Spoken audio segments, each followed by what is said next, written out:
All right, for those of you visiting with us this morning, we're working through the Pentateuch this year, and right now we're in Exodus 15 and 16.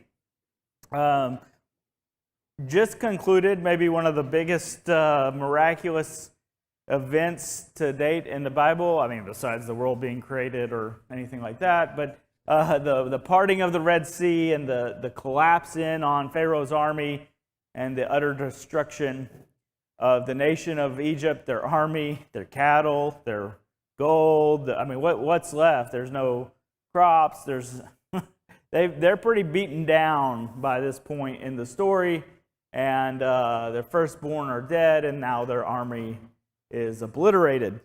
Pretty momentous moment in the narrative of the people of Israel or the Hebrews. We talked about this for a few classes. If it helps to answer this question, you might try to recall what is the name that the Hebrews call the book of Exodus. So what did God want Pharaoh, Moses, and the Hebrews to know? Who he was, right? Pharaoh infamously said, "Who is this God that I should listen to anything he said?" And so God makes a self-proclamation at the burning bush. What was that proclamation? What was that name he gave himself? I am that I am. Maybe a more strict translation, I will be what I will be. And we'll talk more about that this morning. Great typo on this slide. Do we see any groups becoming aware of who God is, at least at partial levels throughout the story so far? The Egyptians, how so? They saw the power of God. They gave the gold. Even Pharaoh, to some extent, said, just get out of here. They didn't want to fight anymore. Do we think the children of Israel? I mean, you were slaves yesterday, you're free tomorrow.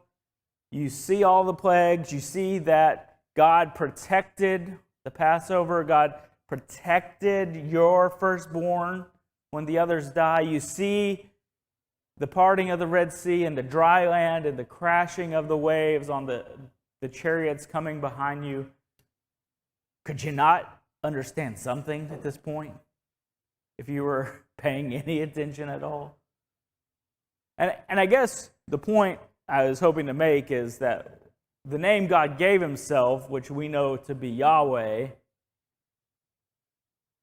I think it's becoming very apparent and very obvious to what it is. And that gets us into this song of Moses here. I'm going to back up before we get into that. As a teacher of a class like this, you have really exciting chapters, and then you get to a chapter about a song, especially a song about something you've already discussed. Like, how am I going to make this content matter? But I actually, after I got into this, I think we're into something pretty exciting here. I think we could discuss the importance of the people stopping and making song and making memory of what has happened here, and the importance for the generations to come to be able to remember this story collectively and individually maybe. And there's a lot to be said for it, but I think there's a very specific message that comes out of this song. And there's two songs in chapter 15. The first one, the Song of Moses, or the Song of the Sea. And the second is the Song of Miriam. Who is Miriam? We'll get to that in a minute. The Song of Moses. Let's read this song, the first 18 verses here. Then Moses and the children of Israel sang this song to the Lord and spoke, saying, I will sing to the Lord, for he has triumphed gloriously. The horse and its rider he has thrown into the sea.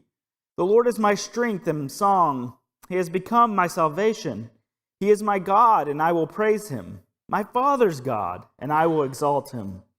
The Lord is a man of war. The Lord is his name. Pharaoh's chariots and his army he has cast into the sea. His chosen captains are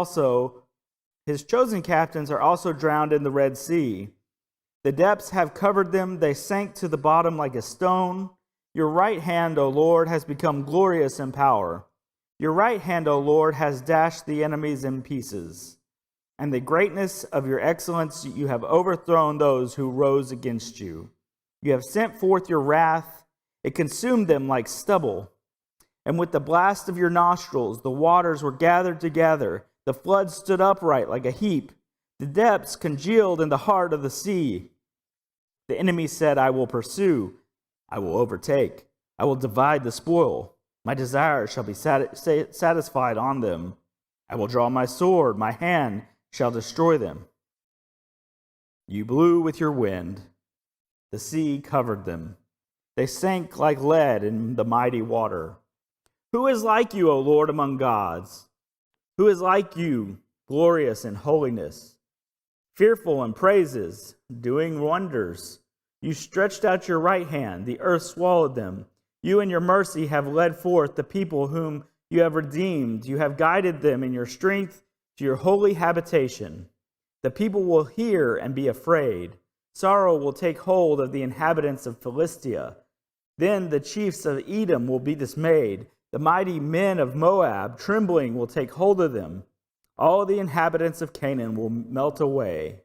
Fear and dread will fall upon them. By the greatness of your arm, they will be as still as a stone, till your people pass over, O Lord, till the peoples pass over, whom you have purchased. You will bring them in and plant them in the mountain of your inheritance, in the place, O Lord, which you have made. For your own dwelling, the sanctuary, O Lord, which your hands have established. The Lord shall reign forever and ever. All right. So I think there's several perspectives here. And there's a recounting, a telling of the story, a telling of what has happened in the prior month or two. But they go back even further than this. They know, at least at this point, that the God of Abraham, the God of Isaac, and the God of Jacob, the God who was before, is their God. They claim him as the God today. Right? Do y'all see anything else in this song where they look back?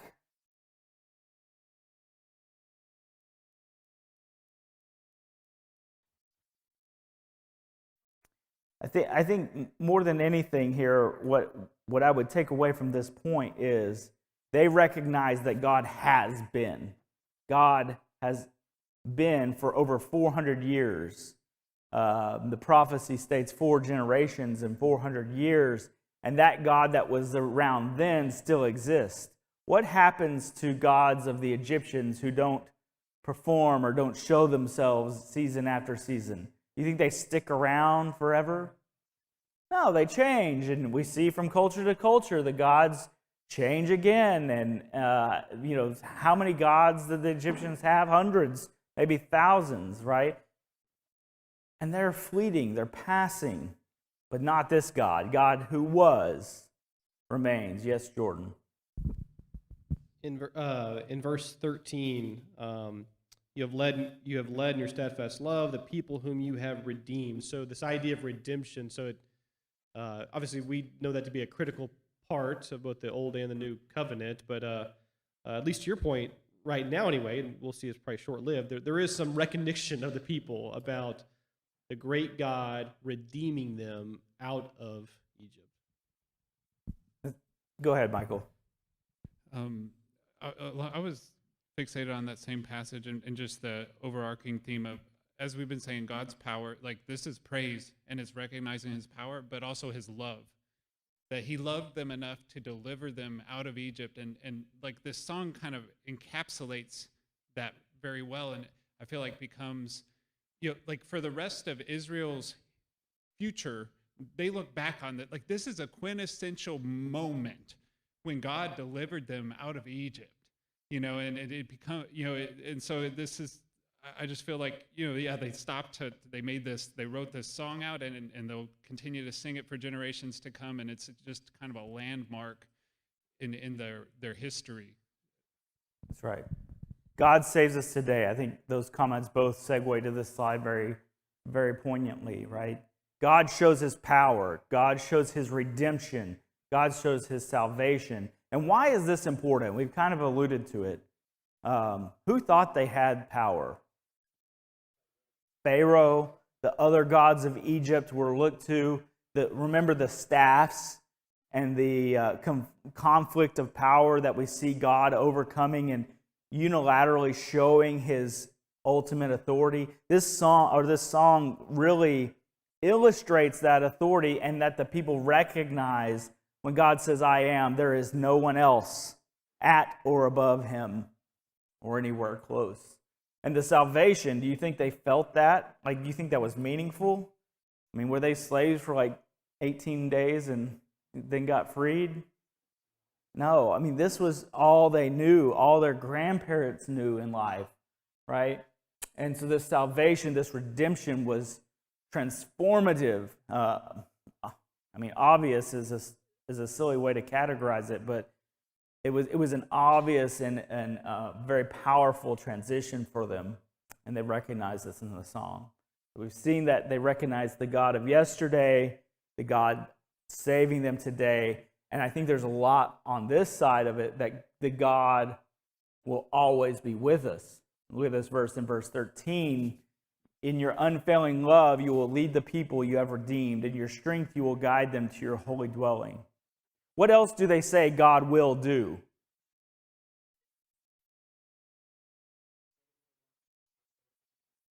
Plant them in verse 17. Look at verse 14 to 16 here. Who's going to be afraid?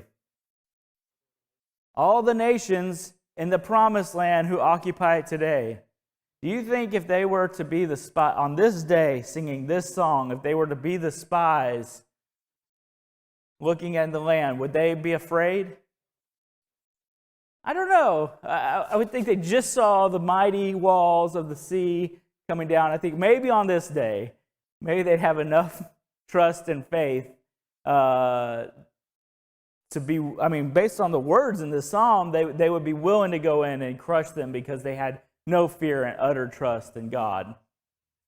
And so when you think of this, I am that I am, I will be that I will be, this psalm perfectly encapsulates, not just encapsulates, but it demonstrates they recognize the name of God now. And I think this is such an important song, not just because it was commemorating what happened here, but it shows their alignment with I will be your God and you will be my people. We see a moment of that being true here in this song. Anything else on this front? Yeah, Brian. Not only I guess you were asking about these other passages, but we see that God said that he purchased them, and he speaks that he's giving them his holy mountain. He's giving them the promised land, and establishing them on his mountain, which is obviously a reference to the land of Canaan. And the peoples, the Gentiles and the Canaanites will melt away. Absolutely. He could have done that immediately, effectively for them if they had just carried out the trust from this day into the following weeks, which falls apart pretty quickly, right? I've kind of talked through this slide. This song recognizes I was the same God to your fathers that I am to you today. I'm here to deliver you. I'm here to give you rest. I'm here to give you that land of promise. There's no power greater than me. And looking forward for them and for us, this song says to us, Yahweh remains steadfast and trustworthy. All right, moving on. I played with ChatGPT a little bit here. The wind is supposed to come out of the nostrils, but this is to illustrate kind of the imagery. I find myself so many movies and things that sometimes I don't give credit to the imagery that's in the text, and so I did this maybe for my own profit, but my kids and I had a debate whether God should be represented as a lion or a lamb. I tend to like this one better, but they wouldn't put the chariots in when I tried to do this one. But I don't know why. Put the wind out of nostril. It just won't do it. But it is powerful imagery, right? And we see God. I think it's described as an easterly wind in the narrative, and then we get here and we see this image of God doing these things. That's another thing about this song. They are very poignant and specific to not take any credit. God did these things, right? And they give him all glory and honor, and the same thing should be said of us in our lives. So, again, very powerful imagery here. Maybe it's just something I'm using, but it helps me to take a minute and really try to picture the powerful nature of the words here. Anything else before we move on? Albert? A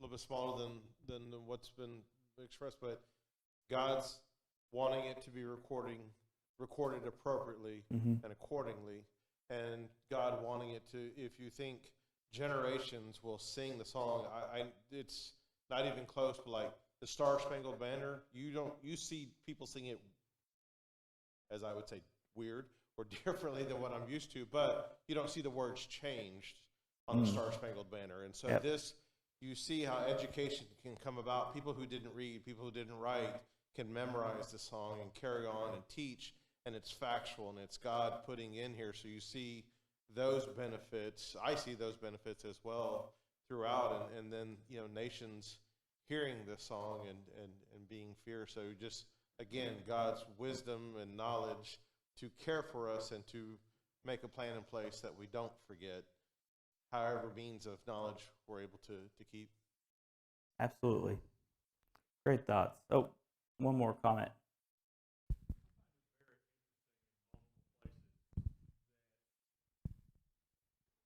Microphone is here. That it's referred to as a song and not just poetry that people recite, because as we know, songs can be very powerful emotionally. I was telling Steve that last Sunday on the way to church, I was listening to I Am Broken on Spotify, and broke down crying just from the emotion of picturing that. And then we get here, and when I come home, hit me the same way. And it seems like that we're built, when it comes to songs, to be moved emotionally and not just, sit there. To me, that's the bad thing about the songs that are written in the Bible. We so many times get into just reciting them like they were a poem, instead of feeling the emotion that went into it that these people must have felt. And that's one thing I like about your breathing out of their nostrils images, is that reinforces the emotion that those people must have felt, and that we should feel when this is recited. And it's not just a bunch of words, it's the emotion that's behind it. That's a great point. I'm the wrong person to try to make up a song or sing it for you, but maybe we can get Mike Tyre to do that for us here. But no, I think that's a great point about music and the use we see here. In the first 14 chapters, maybe I could have narrowed this window down, but have we seen women play an important role?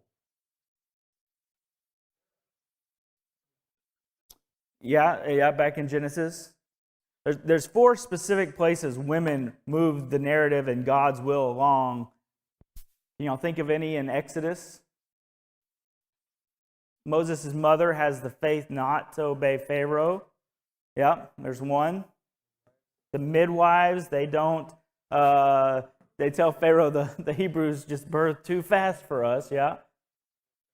The daughter of Pharaoh takes on and even pays Moses' mother and raises this boy. And maybe in tandem with that, you see Miriam stepping in and caring for this baby and making sure the mother's found and arranged for the wet nurse. So is anything I missed? I mean, not that that's light or few.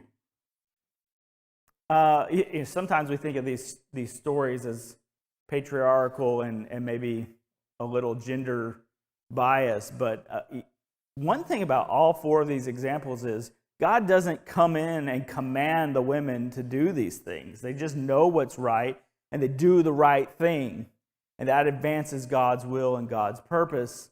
And we see God having to be pretty explicit with Moses, like, come on, okay, come on, right? And I think that's an interesting observation. I'm not saying they weren't commanded ever or they didn't know anything about God, but it does seem like when they step in, it's a little more intuitive about what's right and wrong and guiding the story ultimately as God's will, though. And so we get to the second half of this chapter 15, and we see Miriam come on the scene. A couple of notes about Miriam. We see her called a prophet here. We see her called the sister of Aaron several times. And I think there's an emphasis on the role she played with the people of Israel at this time. I mean, why not the sister of Moses? Well, Moses wasn't the prophet, right? And I don't want to read too much into that, but I do think there's something there. And you go hundreds of years later to the book of Micah, Micah 6:4. God's pleading with Israel here, and he says, I'm going to back up to verse 3. "Oh, my people, what have I done to you? And how have I wearied you? Testify against me. For I brought you up out of the land of Egypt. I redeemed you from the house of bondage. And I sent before you Moses, Aaron, and Miriam." God's saying, I did good things for you. And Miriam is counted as the top three in the leadership there that we see all the way there in the time of the remnant in Micah 6. And so Miriam has a very profound and poignant role. And what do we see her do in this passage?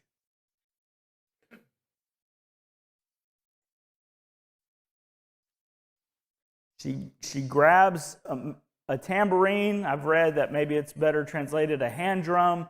And all the women follow her lead out in this song of celebration here.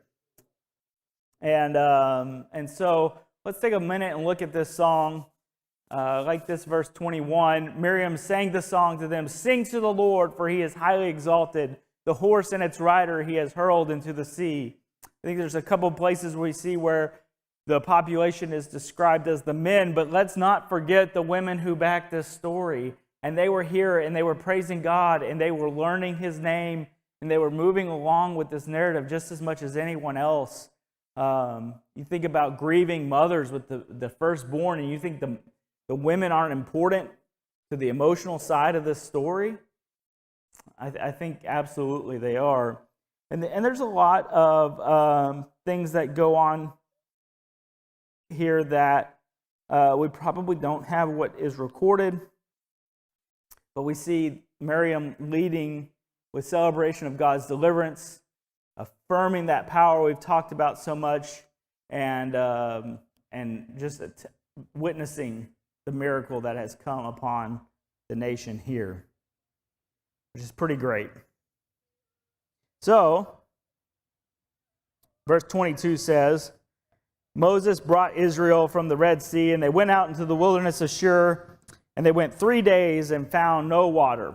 How long can you go without water? 10 a.m.? Maybe if I have a coffee, I can make it to lunch here.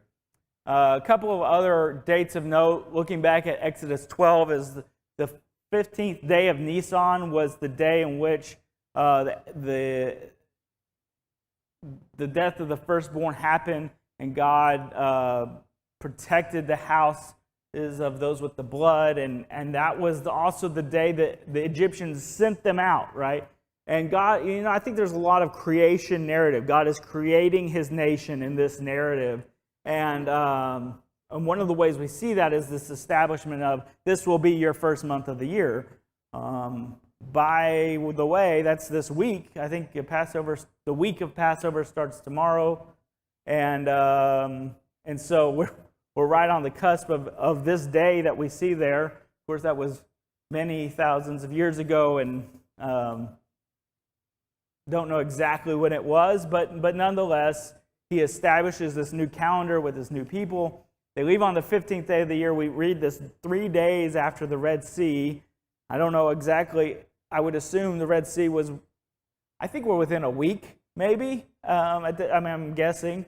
But we know by the beginning of chapter 16 here in a minute that they are a month later. So we're between probably sometime like 3 days journey plus the 3 days we just read about here after the Red Sea, somewhere between a week and a month, and these things start happening.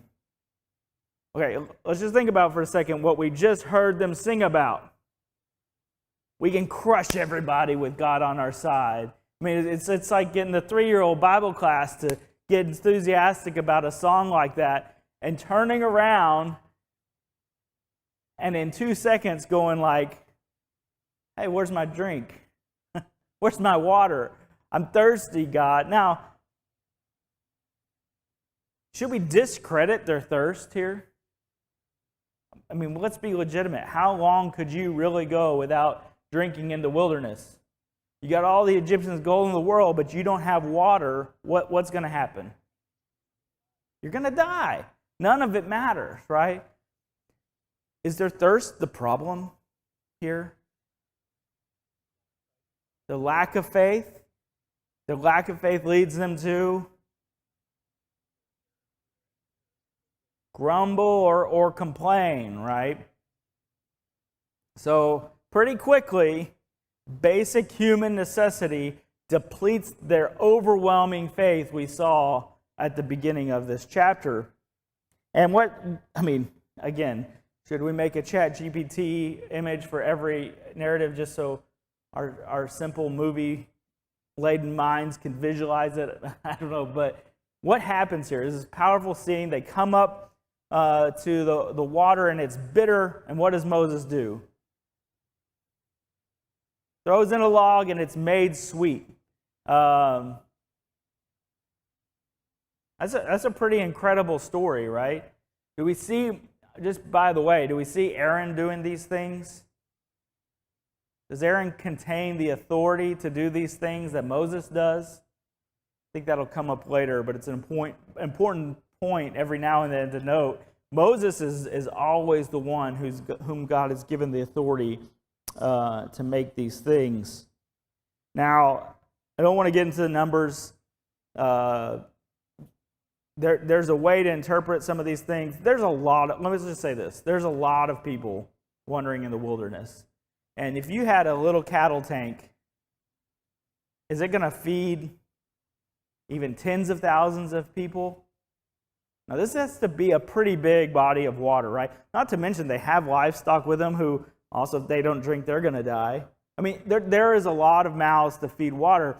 And so if you imagine a lake big enough to come upon and satiate this group, what is a log? Let's just say there's some chemistry makeup that could naturally explain this. Can a log being thrown in do that for the entire body of water necessary here? They're not just taking a drink. They haven't drinking in 3 days. How much would you drink? Would you fill up your canteen? Would you take a jug for your cow? I mean, there's a lot of water here, and I think the notion that throwing the log in had anything to do with it other than illustrative is probably nonsense. But again, yet another powerful scene where we see God taking care of his people. And he gives this great illustration here in verse 26, where he says, all the plagues, I'm not doing that to you. I am here to heal you. Trust me. I've got you. What don't you understand about what's just happened that you think I don't got you? Right? Does that resonate? Does that resonate for us at all? Yeah, Mike. I look back on a lot of the stuff going through the ages with the Egyptians Egyptians and then leaving the land and all that stuff. That it's nothing different from us. We put a lot of how can they do that on Yep. the Jews, but really when you apply it to yourselves, you do the same thing. You know, we will turn quickly. I mean, how many Christians have you seen that have been baptized that if you don't nourish them like they should be nourished, they'll turn away that quick because they're not used to it. So we've got a lot of that same type of angst in us. We want what we think we want instead of what God wants us to have. And so we just can't blame the Jews through this for being so short-sighted and so fickle and everything else that they turn from God so quick, because we do the same thing. Absolutely. I think we should be astonished at how fast it happens. Then we can look in the mirror and recognize that same astonishment, right? If there's nothing else out of these chapters that we take away, that's probably it. But I'm perfectly aligned with that. So we get to the month date here in chapter 16, verse 1. And we see them continue to grumble.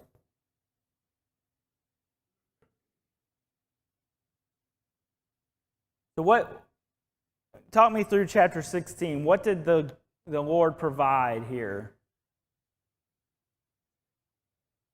Not first. He did get manna. It's quail first, right? Oh,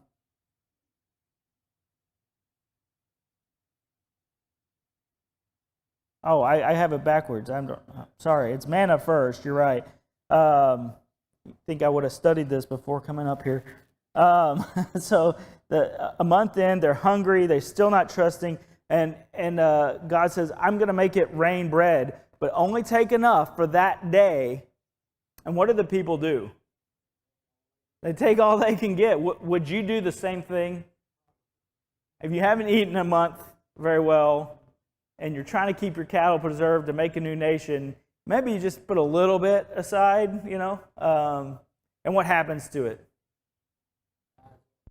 It dries up, there's worms, it gets foul very quickly, overnight, and God's saying, this isn't about you, this isn't about how much you collect, whether you collect multiple Omars or just one, or you're going to have enough, and every day you're going to be dependent on me, right? And he makes a special provision after how many days? The sixth day, and they can keep it 2 days worth, right? And the significance being the Sabbath. Okay, you're a month from slavery, and the God of your nation gives you a full day of rest. How profound is that in your life? Sign me up. God is giving them a reason. There's a stipulation here, but it comes as a gift to the people. And there's every reason God is giving them throughout this narrative that they should be all in. Sign me up. I'm with God. But again, as Mike said, we all focus on our basic needs very quickly and diminish. So then they start complaining. They start grumbling. And what's the complaint? They're tired of the same thing over and over. So God says, okay, fine, I'll give you quail.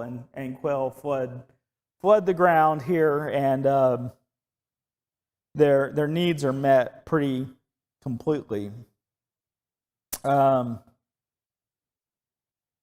Maybe interesting to note that they have to put away a jar of it, which we know gets carried throughout the time of the Ark of the Covenant, as a reminder of how God provides. Any thoughts about this? Yeah, Robert. Yeah, thanks. Just a couple of things come to mind here. One is you've got 1 million plus people, so we get these snippets of individuals and the narrative from Aaron, Miriam, from Moses, but it's that idea of the microcosm of the everyone, and I think Mike hit it as well.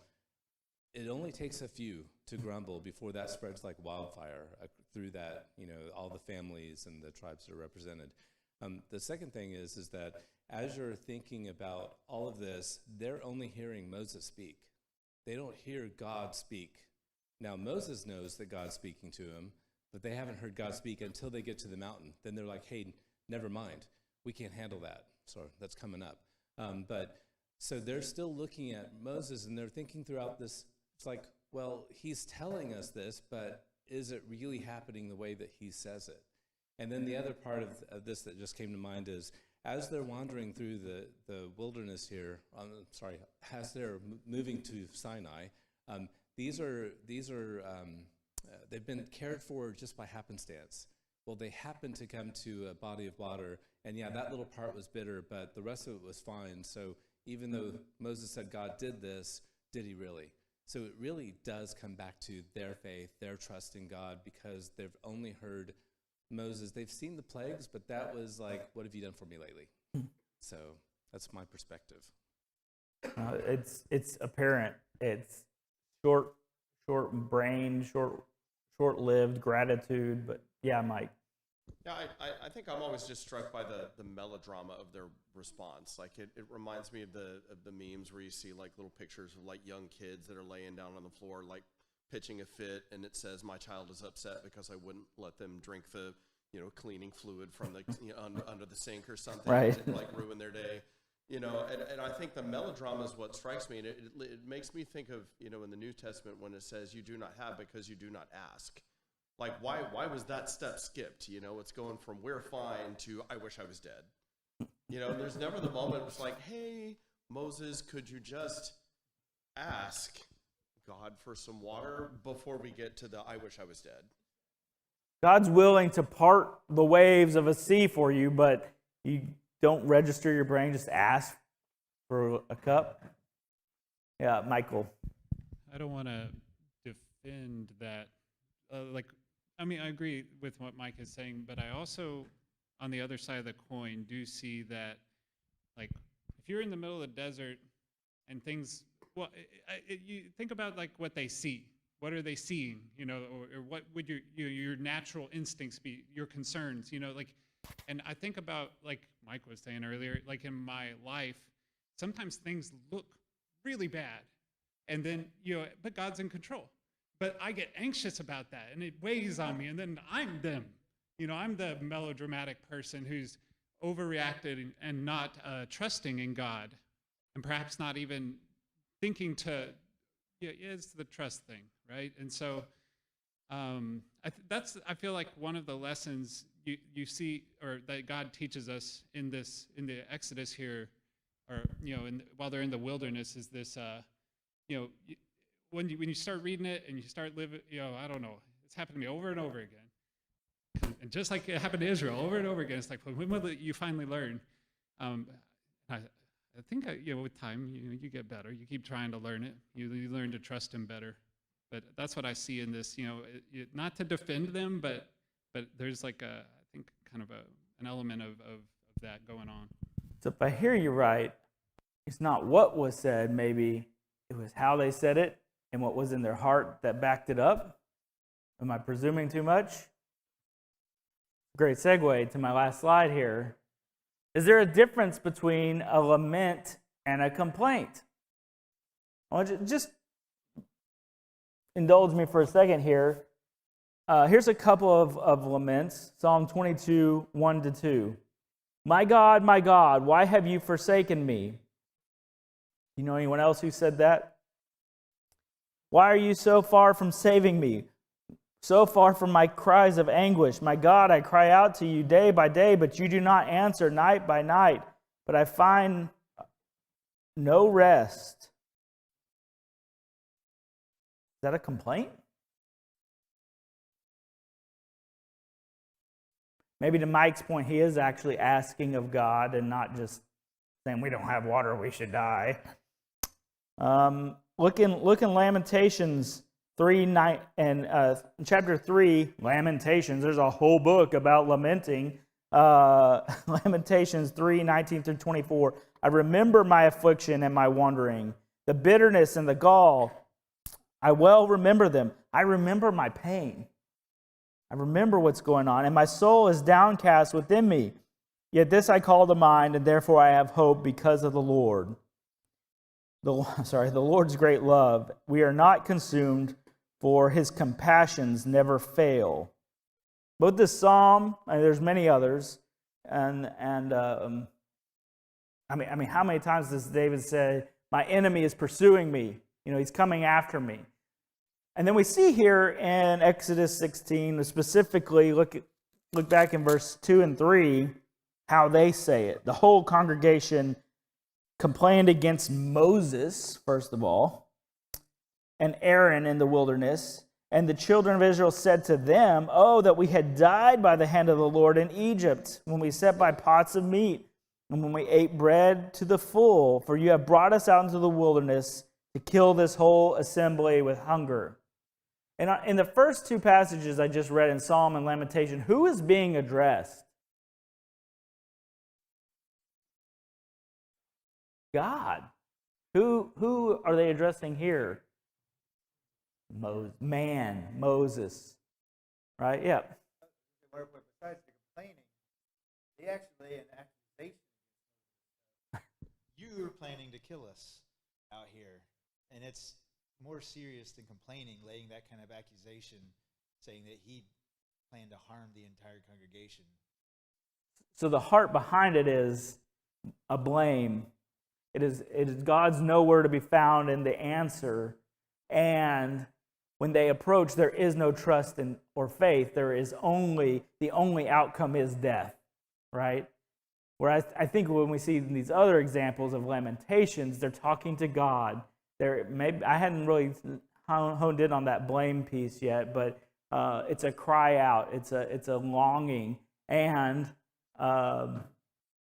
there is no there's no ultimatum to it. So there's a lot of trust that something can change with the cry out. Yeah, Mike. Most of those laments usually come with a but about halfway through. But the Lord is my refuge. The Lord will care for me. The Lord will. That's right. There is a resounding statement of faith backing up the lamentation. Albert. Riding on those coattails is just you're broken. You try to handle as much as you can, but you're turning to God, which He tells us to, and you're talking honestly and sincerely with your heart. He knows what we need. We know what's in our heart, but it's for us to express it is helpful and helps us. And none of these laments do they say, "Therefore I curse you and I turn away from you," or do they denounce God. It's I'm here, I'm troubled, I'm broken, I feel like all I can, help me. And that's a lament versus a complaint. I love that. Help me, not how dare you. Yeah, John Albert. All the mics have made comments that I feel like are kind of bouncing around in my head, but to Mike Ryan, when he was talking about the emotional side of things, like humans, we are emotional creatures.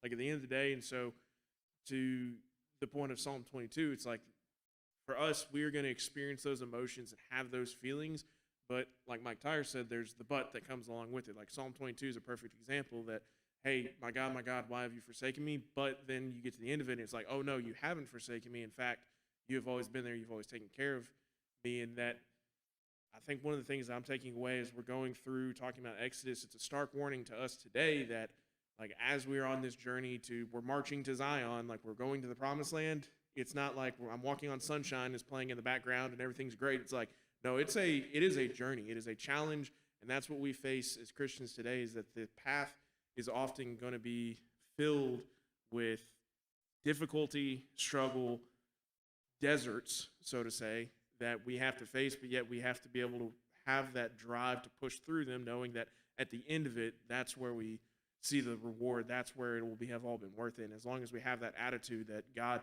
I might be in the thick of it right now, but I know I will get to that point, then we're heading in the right direction. It's an excellent summation of this conversation. Jeremy, how close are we? I haven't heard a bell or anything, but okay. 5 minutes. So there's this concept of, and I just learned this, liminal. It's a liminal period. Maybe you hear about the Cherokee 16-year-old, 13-year-old boy that goes out into the wilderness. He's not a man yet, and he's out in the wilderness, and he's no longer a boy, and he has to hunt, and that's it. No more 5 minutes. I think to John Albert's point, if I was going to surmise this very briefly, they are in a period of transition where they are neither the adolescent nor the adult yet. And I think when we're here on this earth, we find ourselves in this same period of turmoil where we are no longer of this world. We are of Christ, but we are not there yet. I think we're going to face a lot of struggles. The bread of life, the living water, very, very vivid descriptions of how we are as Christians walking through this path today. So maybe we'll come back and start there next Sunday morning. Thank you all.